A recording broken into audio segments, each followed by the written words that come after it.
उत्तर प्रदेश के अयोध्या जिले की मिल्कीपुर विधानसभा सीट पर उपचुनाव की लड़ाई बीजेपी बनाम सपा की है। सुरक्षित सीट मिल्कीपुर पर सपा के अवधेश प्रसाद के बेटे अजित प्रसाद चुनाव लड़ रहे हैं, जबकि बीजेपी से चंद्रभानु पासवान मैदान में है। मिल्कीपुर में 17 साल पहले भी एक सांसद के बेटे की किस्मत उपचुनाव में दांव पर लगी थी और फिर से वैसा ही संयोग बन गया है। सांसद अवधेश प्रसाद को अपने बेटे अजित को जिताने के लिए मशक्कत करनी पड़ रही है। मिल्कीपुर उपचुनाव की सियासी तपिश के बीच अयोध्या में दलित युवती की नृशंस हत्या के मामले ने सियासी तूल पकड़ लिया है। युवती की हत्या पर बोलते हुए सपा सांसद अवधेश प्रसाद फफक फफक कर रोने लगे और कहा, अगर दलित बेटी को न्याय नहीं मिला तो मैं अपने सांसद के पद से इस्तीफा दे दूंगा। वहीं सीएम योगी आदित्यनाथ ने इसे सांसद की नौटंकी करार दिया। उन्होंने कहा कि जब जांच खत्म होगी तब सच सामने आएगा, तो इसमें भी किसी समाजवादी पार्टी के आदमी का ही हाथ होगा। मिल्कीपुर उपचुनाव के नतीजे का भला ही सत्ता पर कोई असर न पड़े, लेकिन सियासी परसेप्शन बनाने वाला मामला माना जा रहा है। इसलिए बीजेपी और सपा छोटे से छोटे समीकरण को साधने में जुटी है ताकि उपचुनाव की जीत की इबारत लिखे सके। इसी मद्देनजर अवधेश प्रसाद दलित बेटी की हत्या को सियासी मुद्दा बनाने की कवायद करते नजर आए। इसके लिए उन्हें आंसू तक बहाना पड़ गया। देखना है कि मिल्कीपुर के वोटर्स का दिल पसीजता है या नहीं। 17 साल बाद मिल्कीपुर विधानसभा सीट पर फिर से वैसा ही सियासी संयोग बना है। अवधेश प्रसाद फैजाबाद से सांसद बने हैं, जिसके बाद उन्हें विधानसभा सीट से इस्तीफा दे दिया। अब मिल्कीपुर से अवधेश प्रसाद के बेटे अजित प्रसाद उपचुनाव लड़ रहे हैं।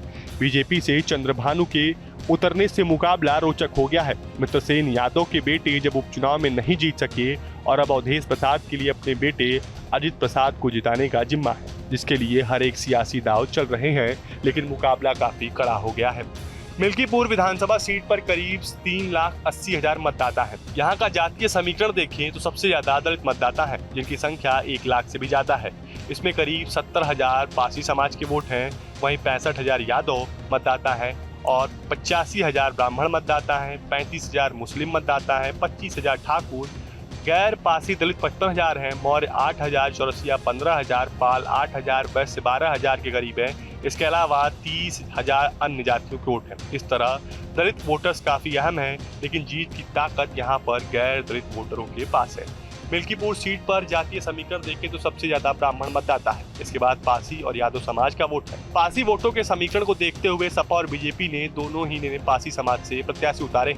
इस तरह मिल्कीपुर सीट पर पासी बनाम पासी की लड़ाई बन गई है। दोनों ही नेताओं की नजर पासी वोटरों को अपने साथ साधने की है, जिसके लिए सियासी दांव चले जा रहे हैं। मिल्कीपुर सीट पर बसपा के उपचुनाव में न होने से बीजेपी और सपा उसके दलित वोट बैंक को हर हाल में अपने साथ में जोड़ना चाहती है। इस बार उपचुनाव में कांग्रेस भी मैदान में नहीं है, जिसके चलते मिल्कीपुर का मुकाबला सीधे सपा और बीजेपी के बीच है। इस बीच अयोध्या में दलित युवती की हत्या के मामले ने सियासी तूल पकड़ा दिया है। अवधेश प्रसाद के आंसू वाली फोटो की तस्वीर लगाई गई और सपा के लोग बीजेपी सरकार में दलित की असुरक्षा का मामला बना रहे हैं। पुलिस ने दलित समाज की लापता युवती का शनिवार को निर्वस्त्र शव बरामद किया था, जिसकी बेरहमी से हत्या कर आंख निकाल ली गई थी। पुलिस ने युवती के साथ सामूहिक दुष्कर्म के बाद उसकी हत्या किए जाने की अंदेशा जताई है। इसे लेकर अवधेश प्रसाद ने रोते हुए लोकसभा में पीएम नरेंद्र मोदी के सामने यह मुद्दा उठाएंगे और अपनी सदस्यता से इस्तीफा भी दे देंगे।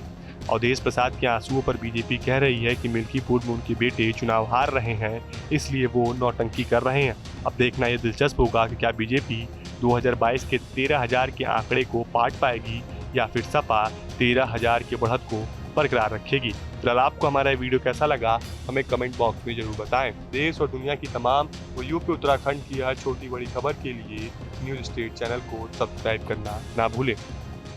न्यूज नेशन अब व्हाट्सएप पर खबरों के ताजा अपडेट के लिए न्यूज नेशन के इस क्यूआर कोड को स्कैन करें।